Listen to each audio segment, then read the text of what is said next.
மக்களே, நாகதோஷம் வந்தா கூட வாழ்க்கையை ஓட்டிடலாம் போல. ஆனா இந்த நாகபந்தம் படத்தை ஓட்டாம பார்க்க முடியலடா. அதாவது இந்தியாவுல நாகபந்தம்னு ஒரு கதவு இருக்காமா, அந்த கதவை திறக்கிறதுக்குன்னு ஒரு சாவி இருக்காமா, அந்த சாவியை போட்டுட்டு 2 ஸ்டெப் வெரிஃபிகேஷன் பண்ண ஒரு பாஸ்வேர்டு இருக்காமா. இதெல்லாம் எங்க இருக்குன்னு தெரிஞ்சுக்க ஒரு புக் இருக்காமா. சரி, இப்ப அந்த கதவை திறக்க சாவி எங்க இருக்குன்னு முத கண்டுபிடிக்கணும். அந்த சாவி எங்க இருக்குன்னு கண்டுபிடிக்க பாஸ்வேர்டு எங்க இருக்குன்னு கண்டுபிடிக்கணும். இந்த இலவெல்லாம் எங்க இருக்குன்னு தெரிஞ்சுக்க புக் எங்க இருக்குன்னு முத கண்டுபிடிக்கணும். அந்த புக்கை கண்டுபிடிக்க தான் இப்ப 2 பேர் கிளம்புறாங்க. பிரபாகர் ரிசர்ச் ஃபைல்ல இந்த பிளேஸ் தானே எழுதியிருக்காரு. அதுல ஒருத்தன் பேரு டெஸ்லாவாம்.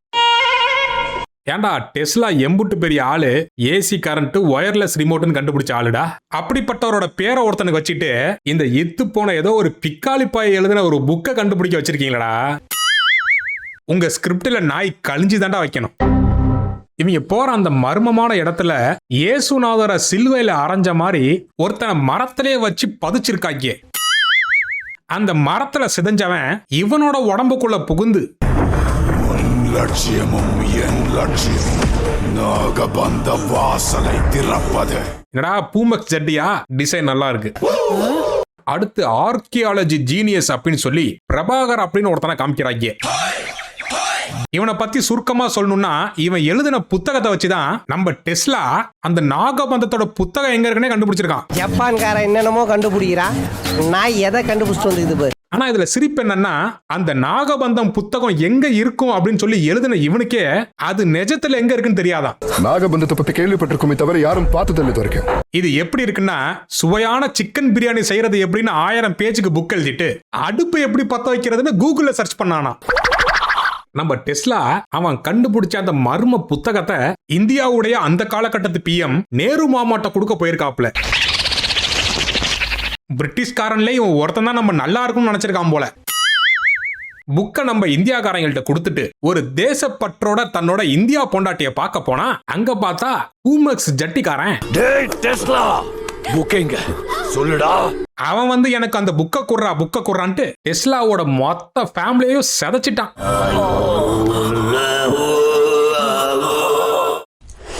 அடுத்து துளசி வனம்னு அங்க வாழக்கூடிய காட்டுவாசிகளை காமிக்கிறாங்க. அவனுங்க கொஞ்சம் மார்டன் காட்டுவாசிங்க போல ட்ரெஸ் எல்லாம் கூட ஒரு மார்க்கமா தான் போடுறாங்க. சாரியோட தாவணிய ஜாக்கெட்டுக்குள்ள வச்சு சேர்த்து தச்சு அதை உடையா உடுத்திக்கிறாங்க.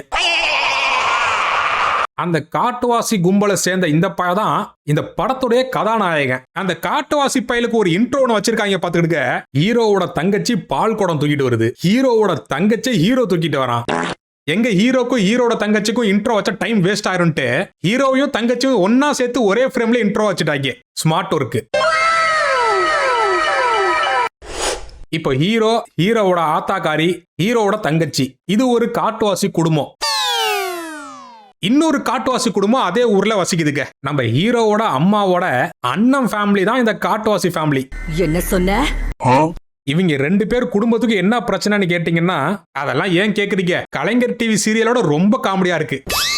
இந்த காட்டுவாசி குடும்பத்தோட இந்த பையன் இந்த காட்டுவாசி குடும்பத்தோட இந்த பொண்ணை கல்யாணம் முடிக்கணும்னு நினைக்கிறான். ஆனா இந்த காட்டுவாசி குடும்பத்தோட பொண்ணு இன்னொரு காட்டுவாசி குடும்பத்தோட பையனை லவ் பண்ணுது. இன்னொரு காட்டுவாசி குடும்பத்தை சேர்ந்த பையனை லவ் பண்றது இந்த அண்ணன் காட்டுவாசி குடும்பத்துக்கு பிடிக்க மாட்டேங்குது. வீட்டுல மாப்பிளைய வச்சுக்கிட்டு வெளி ஆளுக்கு கட்டி கொடுத்தா எங்க மரியாதை என்ன ஆகுறது? உனக்கு மரியாதையே இல்லைன்னு தான் அர்த்தம். இப்ப நம்மலாம் தூக்கம் வந்துச்சுன்னா எங்க தூங்குவோம்? வீட்டுல தூங்குவோம். வீடு இல்லாதவன் எங்க தூங்குவான்? பிளாட்ஃபார்ம்ல தூங்குவான். ஆனா நம்ம காட்டுவாசி ஹீரோ ஒரு தனி டிசைன் அம்மஞ்சிக்கார பீச் ஓரம் படுத்து கிடக்குறான். அங்க சில கிராபிக்ஸ் பாம்பெல்லாம் வந்து நம்ம ஹீரோ சுத்து போடுது. பின்ன கடலோரம் படுத்தா கடல் கன்னியாடா வரும். இப்பதான் அந்த நாகபந்தம் கதவை திறக்கக்கூடிய சாவியை காட்டுறாங்க. நம்ம வீட்டு கதவை திறக்கக்கூடிய சாவியெல்லாம் எப்படி இருக்கும்? சாவி மாதிரி தான் இருக்கும். ஆனா இவங்க வச்சிருக்கிற சாவி அந்த நாகபந்தத்தோட கதவையே திறக்கிறது. அதனால அது இப்படிதான் இருக்கும். இதுல இன்னொரு காமெடி என்னன்னா, அந்த நாகபந்தம் கதவோட சாவிய சாமி அறைக்குள்ள வச்சு பாதுகாக்கிறாங்களாமா. அதுவும் எப்படி? அந்த அறைக்கு ஒரு கதவை போட்டு அதுக்கு ஒரு பெரிய பூட்டு போட்டு அந்த பூட்டுக்கு ஒரு சாவி போட்டு பாதுகாக்கிறாங்களாமா. ஒரு சாவியை பாதுகாக்க ரூமு, கதவு, பூட்டு அப்ப இந்த மெயின் சாவியை களவான்றது எவ்வளவு பெரிய கஷ்டமான டாஸ்கா இருக்கும் அப்படின்னு நீங்க நினைச்சீங்கன்னா அதுதான் இல்ல. நீங்க நடந்தே போய் பொட்டிக்கடையை திறக்கிற மாதிரி அந்த பூட்டை திறந்து பிஸ்கெட் பாக்கெட் எடுக்கிற மாதிரி அந்த மெயின் சாவியை எடுத்து நீங்க யார்கிட்ட வேணா அதை கொடுத்துடலாம். எம்புட்டு ஈஸியா இருக்கு பாருங்க. இதுக்கு எதுக்குற சாமி ரூம்ல வச்சு அதுக்கு ஒரு பெரிய படா சைஸ் பூட்டு போட்டு, அதுவும் அந்த பூட்டை எப்படி செஞ்சிருக்காங்க பாருங்க. நவ கிரகங்களோட கற்களை கொண்டு அந்த பூட்டுக்குள்ள ஒரு சின்ன ஒரு சாமி சிலையை வச்சு இம்புட்டு சேஃப்டி ஃபீச்சர்ஸ் அந்த பூட்டுல வச்சும் அந்த பூட்டை திறந்து ஒரு அம்மா அசால்ட்டா திருடிட்டு போதாத. சரி, இந்த சாவியை களவானது யாரா அப்படின்னு பார்த்தோம்னா நம்ம ஆர்கியாலஜி அரமெண்டல் அவன் கூட சேர்ந்த முழு மெண்டல் அவனோட பொண்ணு. இந்த இதுதான் அந்த சாவியை எப்படி கடத்துறாங்க பாத்துக்கிட்டுங்க. நம்ம ரைட் பிரதர்ஸ் கண்டுபிடிச்ச பழங்காலத்து பிளெயின் இவங்கள்ட்ட சிக்கிருக்கும் போல அந்த பிளெயினை தான் எடுத்துட்டு கிளம்பிட்டாங்க. இவனுங்க வானத்துல வட்டம் அடிக்கும் போது வழி மாறி வந்த ஒரு கழுகு பிளெயினை கடிச்சு பிளெயினே கவுத்து பிளெயினே வெடிச்சிருது.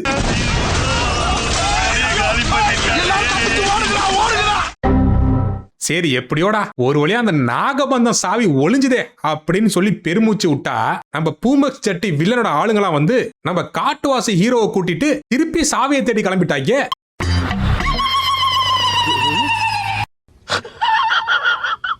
டேய், நான் வேணா அந்த கதவுக்கு கள்ள சாவி செஞ்சு கொடுக்கறேன்டா.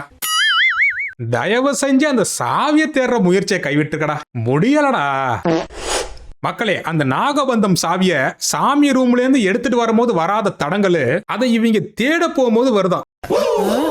இவங்க போயிட்டு இருக்கிற பயணத்துக்கு இடையூறா ஒரிஜினல் காட்டுவாசிங்களா வந்துட்டாங்க. நான் கூட இந்த காட்டுவாசிங்க கூட சண்டை போட்டு அடுத்து காட்டு குரங்கு கூட சண்டை போட போறாங்கன்னு நினைச்சேன். நல்ல வேலை அப்படிலாம் இல்ல, தப்பிச்சோம். அடுத்து ஒரு வழியா அந்த நாகபந்தம் மாட்டிட்டு இருக்கிற பிளெயினை பார்த்துட்டாங்க. அருவி ஆக்ரோஷமா அடிச்சுட்டு போயிட்டு இருக்கு. இப்ப அந்த சாவியை எப்படி எடுப்பான்னு நீங்க நினைக்கிறீங்க?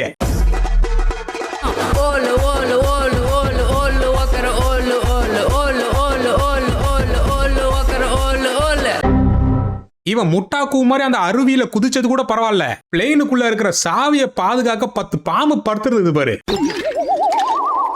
இப்ப அடுத்த குரலை வித்த என்னன்னு கேட்டீங்கன்னா, அந்த சாவி மாதிரியே இல்லாத சாவியை எடுக்க போகும்போது சனிய மேல இருந்து கீழே விழுந்துட்டான்.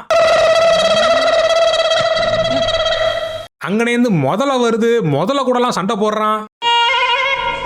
என்னமோ பண்றாங்க. ஒரு இலவும் புரியல, நம்மளால பார்க்கவும் முடியல.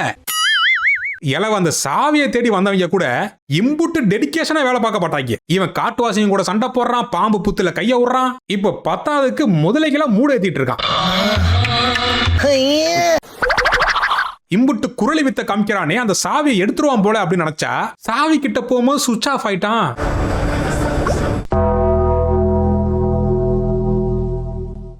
அப்பாடா, தண்ணிக்குள்ளே சுவிட்ச் ஆஃப் ஆயிட்டான், செத்து போயிடுவான் நினைச்சா கரை ஒதுங்கி கடலாம மாதிரி படுத்து கிடக்குறான். ஏன்டா சாவ மாட்டியாடா நீ? இப்ப எனக்கு என்ன மன உளைச்சலா இருக்குன்னா, திருப்பி சாவியை தேர்றன்னு கிளம்புவாங்க பாருங்க. அதை நினைச்சாதான்டா கொஞ்சம் பக்கு பக்குன்னு இருக்கு. அப்புறம் இந்த ஆர்கியாலஜி அரமெண்டலோட பொண்ணு இருக்குல்ல, அது அரண்டு ஒடியாருது. வந்து அவனை தூக்கி கொண்டு போய் அவனுக்கு மருந்தெல்லாம் கொடுத்து அவன் கூட ரொமான்ஸ் எல்லாம் பண்ணி, அங்கிளுக்கு வெறித்தனமா வேட்டையாடி ஒன்றதுல ரொம்ப விருப்பங்க ஐயா. அடுத்து இந்த காட்டுவாசோட தங்கச்சிக்கு கல்யாணம் ஆக போகுதுங்க. கங்க்ராச்சுலேஷன்ஸ். ஆனா இந்த பொண்ணு ஒன் சைடா லவ் பண்ண காட்டுவாசி பையறனால அவன் வந்து மாப்பிளைய கொண்டு போட்டான். இவன் இங்கன பாதி பேரை கொல்ல சாவியை தேடி வந்த நம்ம பூமக்ஸ் ஜட்டி வில்ல அவன் மிச்சம் இருக்கிற எல்லாத்தையும் கொண்டு போட்டான். அடுத்து சாவி எங்கடான்னு இந்த 2 சாவு கிராகிகளும் அடிச்சிட்டு இருக்காங்க. கடைசியில பார்த்தா அந்த சாவி ரொம்ப நேரமா கீழே தான் கடந்திருக்கு.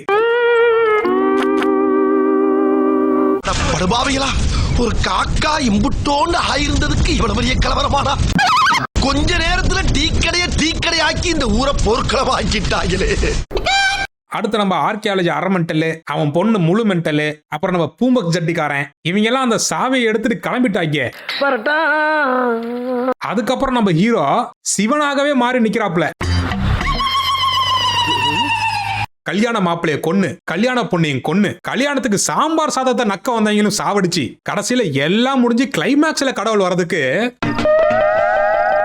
அடுத்து சோர்ந்து போய் இருக்கிற நம்ம ஹீரோக்கு சத்து கொடுக்க ஒரு சாமியார் வந்து மோட்டிவேஷனுங்கிற பேர்ல செவுட்டு மெனிக்கு அடிச்சு விடுறான். சிவா, என் பேர் சிவா இல்ல, ருத்ரா. பரவாயில்ல, மண்டையில அடிபட்டாலும் தெளிவா தான் இருக்கான். உன்னை சேர்ந்தவங்க எல்லாம் செத்து போயிட்டாங்கன்னு கவலைப்படுறது வீண் ருத்ரா. உனக்கு என்னப்பா, நீ பைத்தியம், நீ என்ன வேணாலும் பேசலாம், நாங்க அப்படியா? நீ ஒத்தையாதான் இங்க வந்த, ஒத்தையாதான் போக போற. அவன் ஒத்தையா வரட்டும், ஒத்தையா போட்டும், ஆனா அவன் கூட சேர்ந்தவங்க கத்த கத்தையால போறாங்க. அடுத்து ஒண்ணு புதுசா ஒண்ணு உருட்டுறாங்க கேட்டுக்கிடுங்க.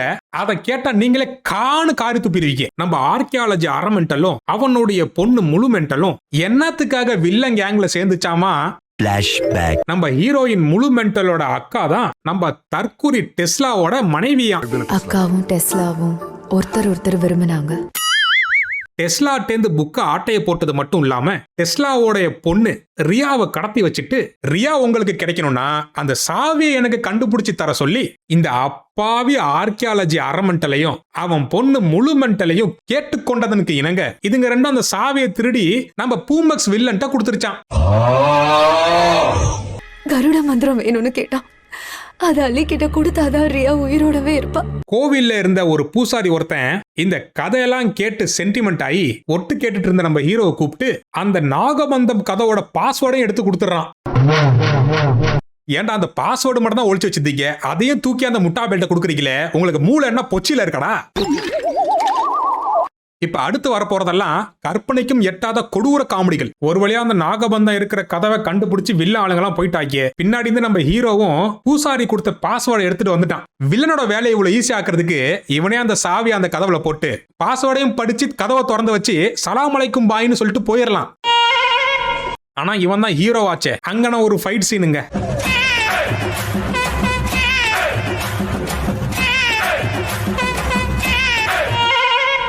மக்களை கோச்சிக்காதீங்க, சொல்ல சங்கட்டமா தான் இருக்கு. இப்ப இன்னொரு பிளாஷ்பேக் உள்ள போறாங்க. இந்த பிளாஷ்பேக்ல இவங்களோட கற்பனை திறனை கண்ட மேனிக்க சுதந்திரமா கழிஞ்சு விட்டுருக்காங்க பாருங்க. பாலைவனத்துல சில முஸ்லிம்கள்லாம் ஸ்ரீரங்கபுர டெம்பிளுக்கு வந்து அந்த டெம்பிள்ல இருக்கக்கூடிய பூசாரிகளுக்கு எல்லாம் இவங்க பூஜையை போட்டு அங்க கோவிலுக்குள்ள இருக்கிற நகை நட்டெல்லாம் ஆட்டையை போட்டுட்டு இருக்காங்களாம். நீங்க உருட்டி பழகிட்டீங்க, நாங்க உங்களை செருப்பால அடிச்சு பழகிட்டோம்.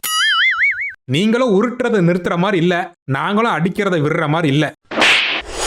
இதுல நீங்க நோட்ஸ் எடுக்கக்கூடிய விஷயம் என்னன்னா, நம்ம காட்டுவாசி ஹீரோவும் கம்யூனிட்டி வில்லனும் செவுத்திலே செதஞ்ச இந்த சைத்தானும் போன ஜென்மத்திலே இதுங்க ரெண்டு வில்லனாகவே தான் பிறந்துச்சான்.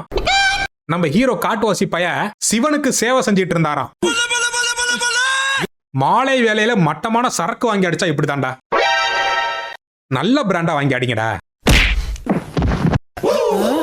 இவனுங்கெல்லாம் கோவில்ல கொள்ளையடிக்க போன இடத்துல நம்ம செவுத்துல செதஞ்ச ப்ரோ நாகபந்தம் கதவை திறக்கிற சாவியை காணும் தேடிட்டு இருக்கான். பிரம்ம கமலம் வேண்டும் அப்தாலே. உனக்கு அது கிடைக்காது பைராகி. அட நாசமா போறவனே. அவனே சுத்தி முத்தி தேடிட்டு கிடைக்கலன்னு கிளம்பி இருப்பான். இவன் வந்து அது உனக்கு கிடைக்காது, நடக்காது, முடியாதுன்னு சொல்ல இதை தெரிஞ்சுக்கிட்ட சிவனுக்கு சேவை செய்ய ஒரு கொந்தளிச்சு போக அந்த பாலைவன பதர்களை சிதைப்போம். அப்புறம் அந்த சிவனுக்கு சேவை செய்யற இவங்களும் பாலைவனத்திலேருந்து வந்த இந்த பைத்தியங்களும் பயங்கரமா சண்டை போட்டாங்களாமா. அந்த சண்டையோட முடிவுல சிவனே இறங்கி வந்து சம்பவம் செஞ்சாராமா. ஐயா, அந்த கதவுக்கு பின்னாடி அப்படி என்னதாயா ஒளிச்சு வச்சிருக்கீங்க, அதை திறந்துதான் காமிச்சிட்டீங்கன்னா அதுக்குள்ள ஒண்ணு இல்லன்ட்டு பாத்துட்டு போயிருவாங்களடா.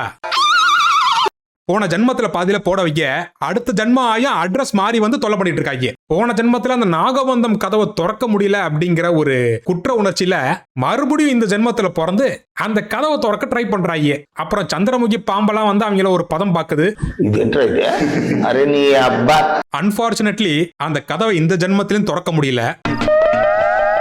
அப்படி அந்த கதவுக்குள்ள என்னடா வச்சிருக்கீங்கன்னு கேட்டா பார்ட் 2ல வந்து பாருங்கன்ட்டாங்க. ஆமா, அந்த கதவுக்கு பின்னாடி என்ன இருக்கு சித்தி? அதை தெரிஞ்சுக்கணும்னா என்ன நடந்ததுன்னு தெரியணும். இத ஓடிடில பார்த்த எனக்கே இப்படி பத்திக்கிட்டு வருது. இந்த பிராங்க் வீடியோ உட்காந்து 3 மணி நேரம் தியேட்டர்ல பாத்துருப்பாங்க பாருங்க. அப்ப நான் பட்ட வேதனை இருக்கே, அந்த வேதனை. மொத்தத்துல நாகபந்தம் நாகதோஷம் வந்து செத்தவனை விட நாகபந்தம் படத்தை பார்த்து செத்தவன் அதிகம் டேட்டா சொல்லுது. அடுத்த வீடியோக்கு இருந்தா சந்திப்போம்.